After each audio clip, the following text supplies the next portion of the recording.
Good evening, sir. Good day.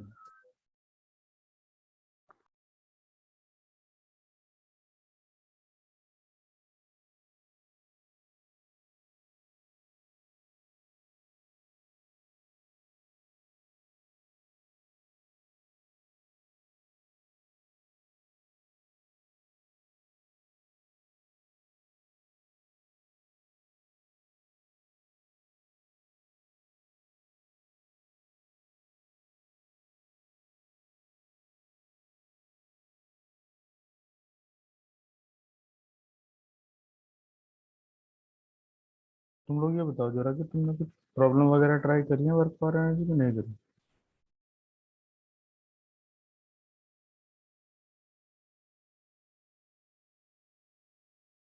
Hello.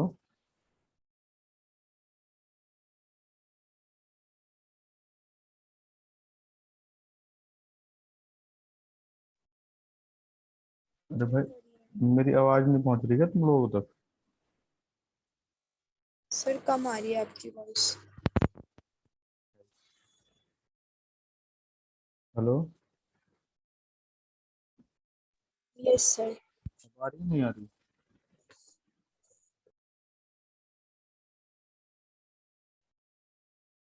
Hello. Sir आ रही है। कितने प्रॉब्लम ट्राई कर ली तुमने बता दो। हम्म। सर मेरा तो अभी एग्जाम्पल्स में है डाउट। नहीं, पहले एक्सरसाइज करनी होती है उसके बाद एग्जाम्पल करनी होते हैं। उसके एग्जाम्पल थोड़े से एक्सरसाइज के बाद करोगे तो हो जाएगा, नहीं तो प्रॉब्लम आएगी। विशांत। Yes sir. एक्सरसाइज नहीं करी भाई वर्क फॉर एनर्जी की? यस सर की है। कितनी प्रॉब्लम करी?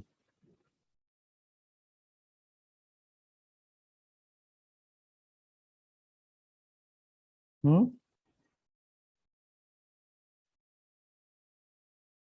हेलो। सर आवाज कट रही है, दोबारा बता दो। मैं पूछ रहा हूँ भाई कितनी प्रॉब्लम ट्राई करी? सर 30 हो गई। 30 तक ट्राई कर ली? और कितने डाउट्स हैं उसमें?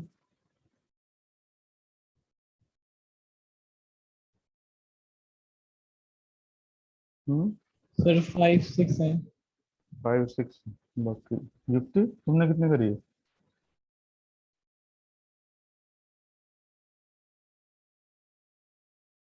ईशान।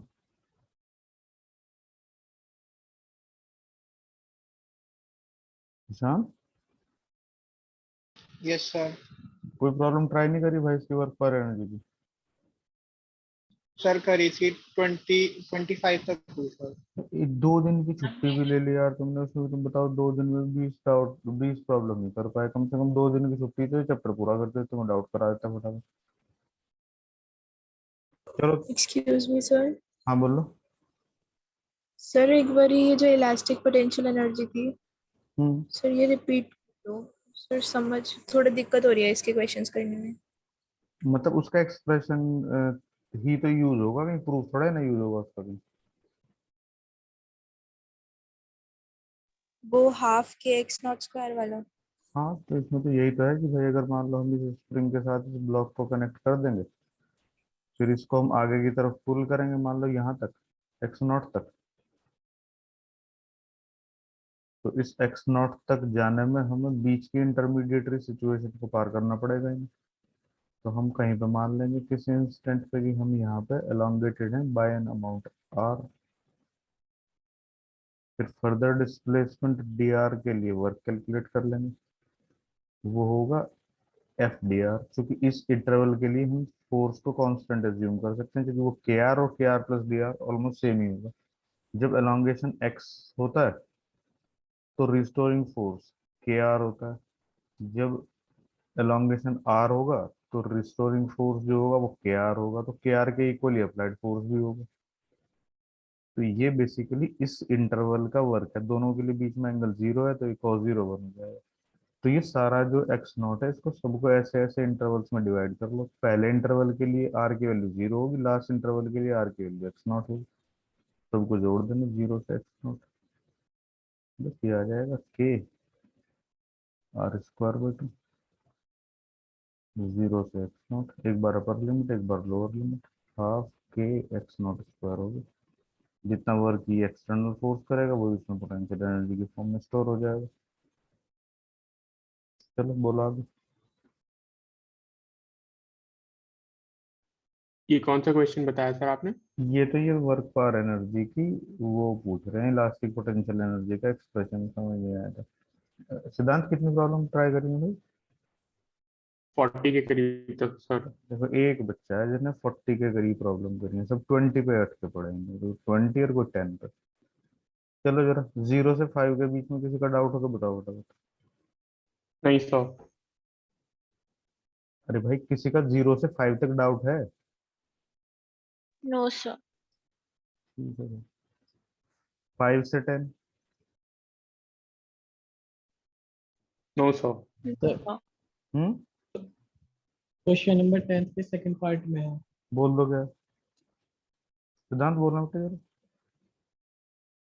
ये सर एक ब्लॉक के ऊपर दूसरे ब्लॉक वाला केस है। हाँ बोल दो, कोई नहीं, ये तो करा ही दूंगा मैं। A block of mass m is kept over another block of mass capital M and the system rests on a horizontal surface. एक मिनट, यही तो है भाई। Yes sir. फिर A constant horizontal force F acting on the lower block produces an acceleration F by 2 bracket में m plus m. Lower block पे लग रहा है। Yes sir. ये इसके ऊपर एक फोर्स अप्लाई किया है इसने F, और इसकी वजह से सिस्टम का एक्सेलरेशन कितना हो गया, F/2। चलो बोलो अभी। The two blocks always move together. अब ध्यान से समझना, ये दोनों हमेशा साथ चलते हैं, तो when two blocks always move together, इसका मतलब ये है कि there is no relative motion between the block. ये बात समझ आ गई ना, मतलब इनके बीच में यहाँ पे जंक्शन पे स्लिपिंग नहीं है। Yes sir. चलो आगे।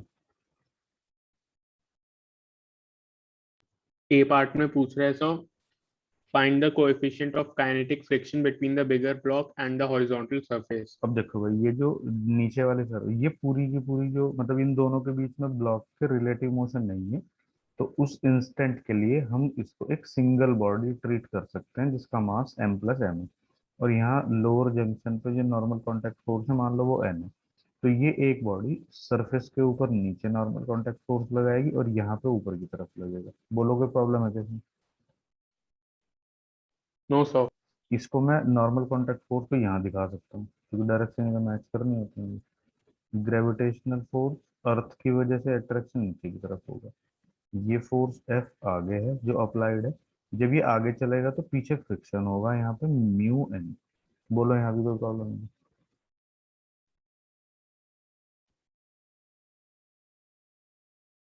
इसका एक्सेलरेशन आगे है। अब तुम देखो, वर्टिकल डायरेक्शन में तो इक्विलिब्रियम है, तो n इक्वल टू m+m/g है, बोलो। और f Yes. माइनस n, ये f माइनस μn, ये नेट फोर्स है इसके ऊपर फॉरवर्ड डायरेक्शन में, ये हो जाएगा net force, Newton second law से F इक्वल टू m। अब F माइनस म्यू, n कितना है भाई, m+m/g इक्वल टू m+m, और ये पूरी कंप्लीट बॉडी किस एक्सेलरेशन से ट्रेवल कर रही है, F/2 m+m, कट गया ये। तो ये देखो यहाँ पर μm+m/g इक्वल टू F/2। बोलो कोई प्रॉब्लम है क्या यहाँ पर?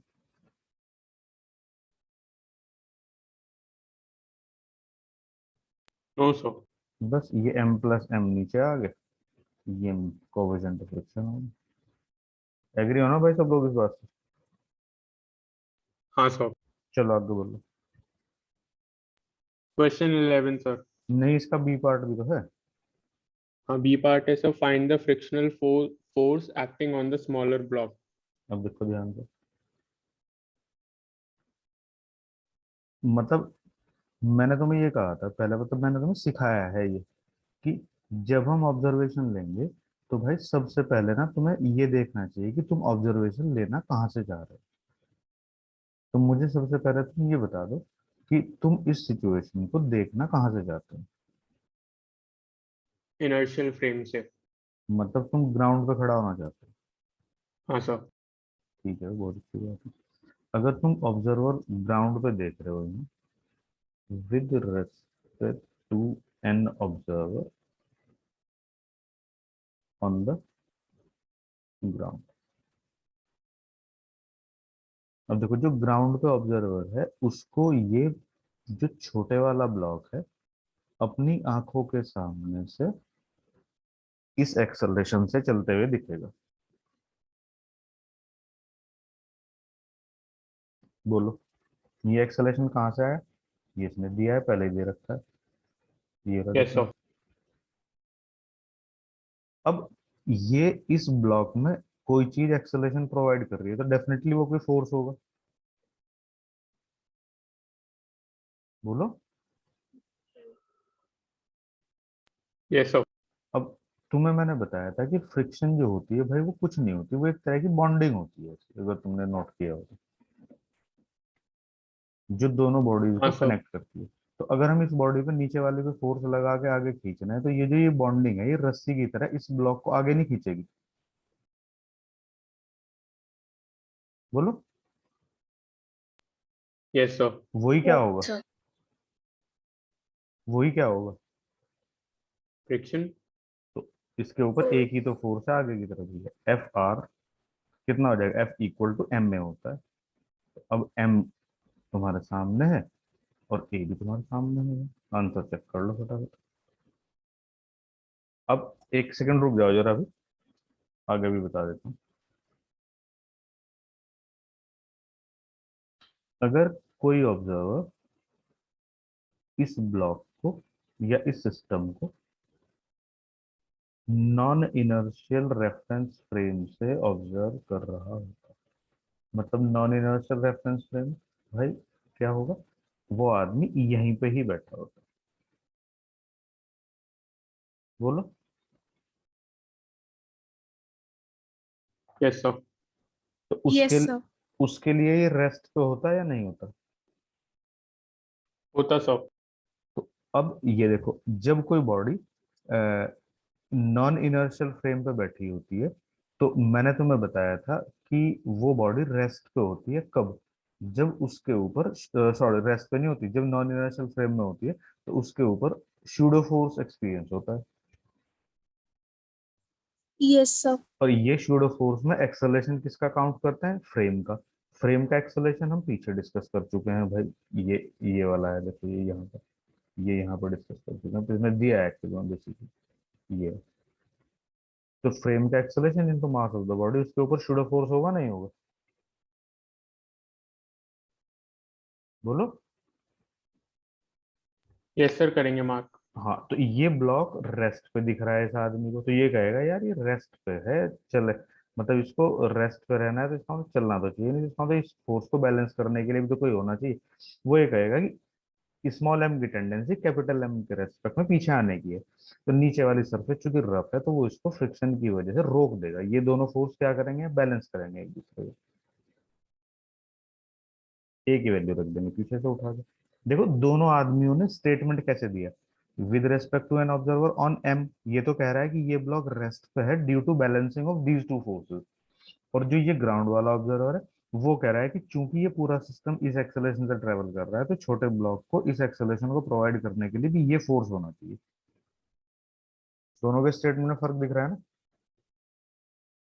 हाँ सर। बोलो, समझ नहीं आया क्या? आ गया सर। चलो भाई, अब 10 से 15 के बीच में कोई डाउट हो तो बताओ जी please.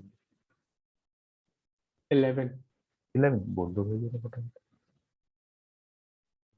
A box weighing 2000 Newton is to be slowly slid through 20 meter on a straight track having friction coefficient 0.2 with the box.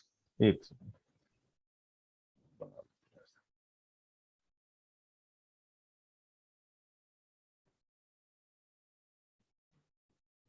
बोल दो यार एक बार दोबारा से। A box weighing 2000 Newton बस रुक is जाओ। इसका जो m है वो 200 किलोग्राम है, मतलब Yes, sir. 2000 न्यूटन तभी तो होगा भाई जब हम उसका 200 हाँ, किलोग्राम। sir. हाँ ठीक है, फिर Is to be slowly slid through 20 meter on a straight track having friction coefficient 0.2 with the box. Mu कितना है 0.2, ये फ्लोर के और इसके बीच में है यहाँ पे। फिर बोलो आगे। A part is, sir, find the work done by the person pulling the box with a chain at an angle theta with the horizontal. अब देखो भाई ध्यान से जरा, उसने कह दिया साफ साफ कि ये आदमी है, अगर ये इसको थीटा एंगल पे पुल करता है तो तुम्हें वर्क डन निकालना है। ऐसे तो कह रहा है। Yes, sir. तो एक तो ये देखो, सबसे पहले तो उसने इस फोर्स की वैल्यू नहीं दी है, नहीं दी. तो हमें फोर्स की वैल्यू निकालनी पड़ेगी कि भाई कम से कम कितना फोर्स लगा के चलेगा। अब देखो, अभी यहाँ पे थोड़ा सा तुम्हें दिमाग लगाना पड़ेगा।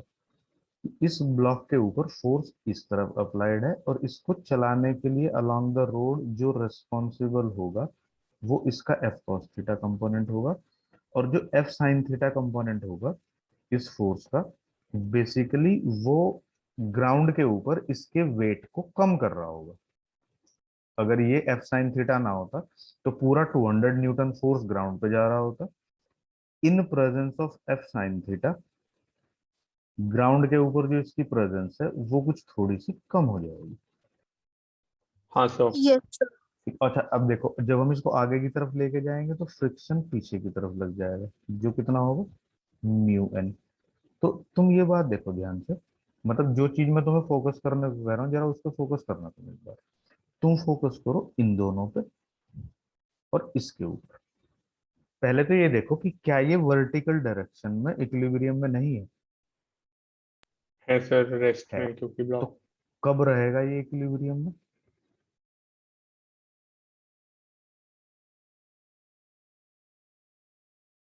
Yes sir. अगर ये एफ को हम थीटा एंगल पे अप्लाई नहीं करते, इसको हम हॉरिजॉन्टल अप्लाई करते हैं, तो फिर ये एफ साइन थीटा कितना हो जाएगा? 0. तो उस टाइम पे N equal to m g हो जाएगा। तो तुम ये देखो फिलहाल अभी कि यहाँ इन दोनों इक्वेशन में कौन सी सिचुएशन में एन बड़ा है?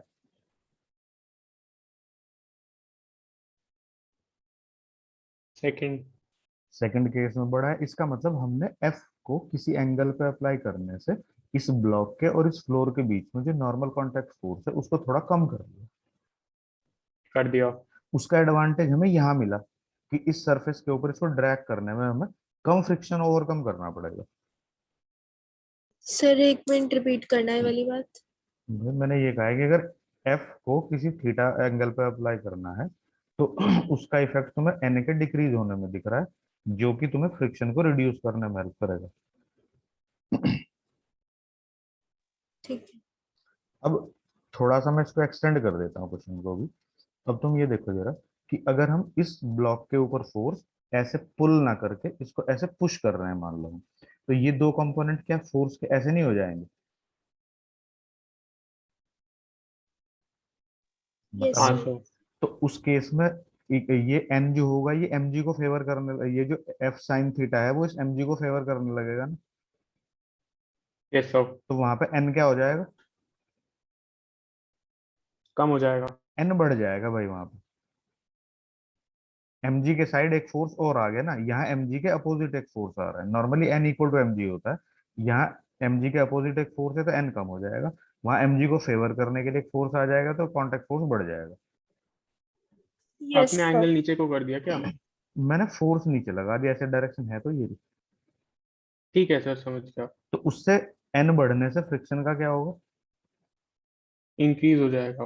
तो इस ब्लॉक के ऊपर, इस सरफेस के ऊपर इस ब्लॉक को स्किड करना थोड़ा मुश्किल हो जाएगा। हाँ सर। इसीलिए 7th 8th में पढ़ाया जाता है कि always pulling is easier than pushing. उसका मैंने तुम्हें वो भी बता दिया कि भाई क्यों ऐसा होता है।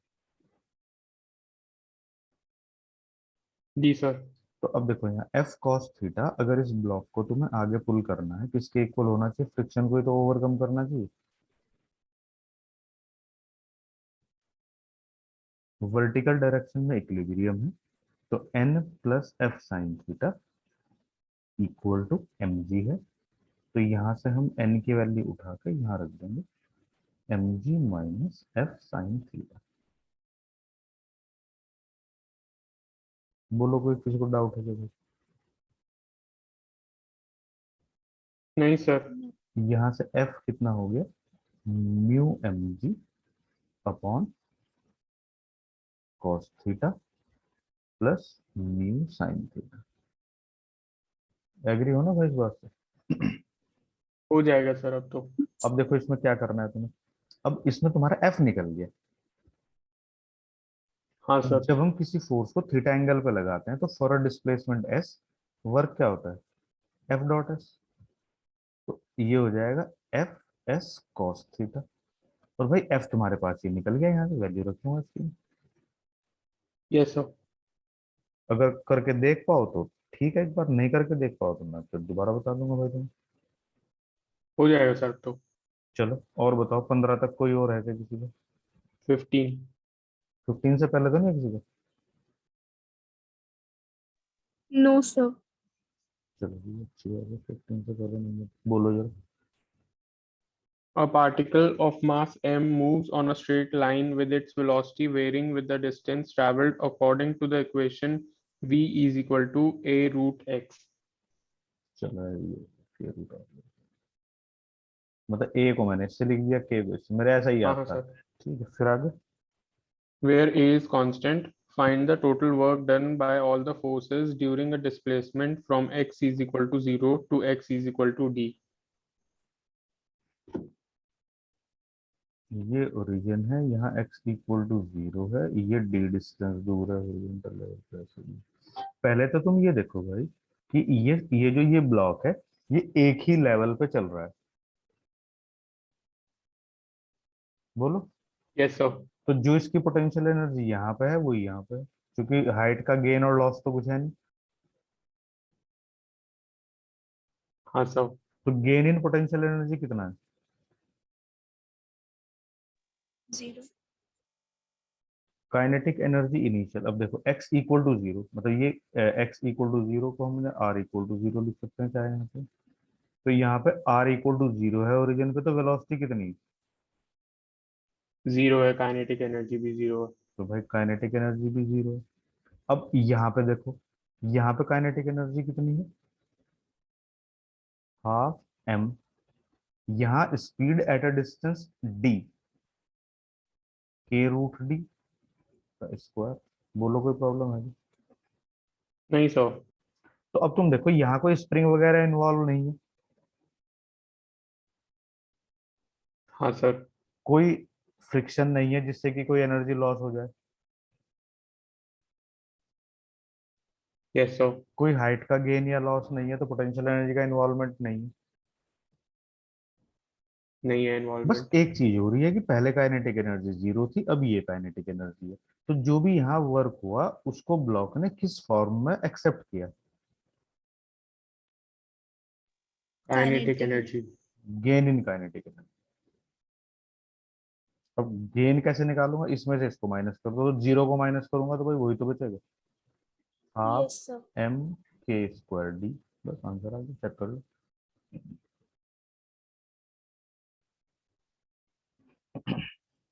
यही है। चलो और बोलो। एक क्वेश्चन में सर हॉर्स पावर दी थी, उसको चेंज कैसे करूं जूल से हॉर्स पावर। 746 वॉट होते हैं एक हॉर्स पावर में। ठीक है सर। ये 9th में नहीं पढ़ी ये सब चीजें। हॉर्स पावर तो सर 9th में 10th में नहीं आई थी। ओके चलो कोई नहीं, बता Yes, दी। sir. नाइन्थ में यार तुम्हारे यहाँ कुछ था भी नहीं, तुम ऐसे ही बर्बादी करके जिंदगी घूमते रहते हैं। हॉर्स पावर नहीं था सर। अरे हॉर्स पावर नहीं, मुझे तो देख के पता नहीं क्या क्या ही नहीं है, कुछ भी नहीं है वहां तो। 2 साल पता नहीं कहाँ ही गड्ढे खोद रहे हो तुम। चलो बोलो अब। 15 के 20 के बीच में है क्या भाई कोई? No sir. किसी का कोई डाउट नहीं है 15 और 20 के बीच में? बोलो। मेरा तो नहीं है। बाकी भी बोल नहीं रहे तो भाई इनका भी नहीं होगा फिर। नहीं है सर। जबरदस्ती किसी के मुंह के अंदर से आवाज कैसे निकाला है? अब भाई कल जिसने नहीं करे ना वो भी हर सूरत में 20 से 45 तक की प्रॉब्लम कर लेना। देखो मैंने तुम्हें 2 दिन दे दिए, 2 दिन तुम्हारी छुट्टी रही, तुमने उसमें भी कुछ नहीं करा। नहीं तो छुट्टी का एडवांटेज उठाना चाहिए आदमी को, मैक्सिमम प्रॉब्लम कर देनी चाहिए। अगर ट्यूशन व्यूशन की छुट्टी होती है तो तुम छुट्टी में भी अपना मस्ती काटते रहते हो, पता नहीं फिल्में देखते हो क्या ही करते हो। तो तुम एक काम करना, कल 20 से 45 तक प्रॉब्लम करना कल। ये जो 25 प्रॉब्लम है इनकी डाउट लूंगा कल। फिर उसके बाद नेक्स्ट क्लास में 45 से 64 तक कर लेंगे। तो ये अब तुम्हारी ड्यूटी है, तुम इसको कैसे करते हो। ठीक है ना भाई? ठीक है सर। हाँ कल 20 से 45 के बीच में डाउट लूंगा तो कर लेना, और सब लोग प्रेजेंट हो जाना। ठीक है। कुछ सर आगे ग्राफ वाले क्वेश्चन थे। मतलब देखो जो मैं तुम्हें, मतलब जितना मैंने तुम्हें पढ़ाया है, अगर उसके अकॉर्डिंग कुछ चीजें मतलब मैनेज हो जाएंगी तो मैं करा दूंगा। मतलब ऐसा तो है नहीं मैंने तुम्हें ग्राफ बिल्कुल भी नहीं पढ़ाया। Yes sir. हाँ कुछ तो मैंने पढ़ा है, जो जो मैनेज करने वाली चीजें होंगी वो हो जाएंगी, मैं करा दूंगा। पूछ लेना, तुम ट्राई करके देख। ठीक है भाई? ठीक है सर। कल मिलेंगे।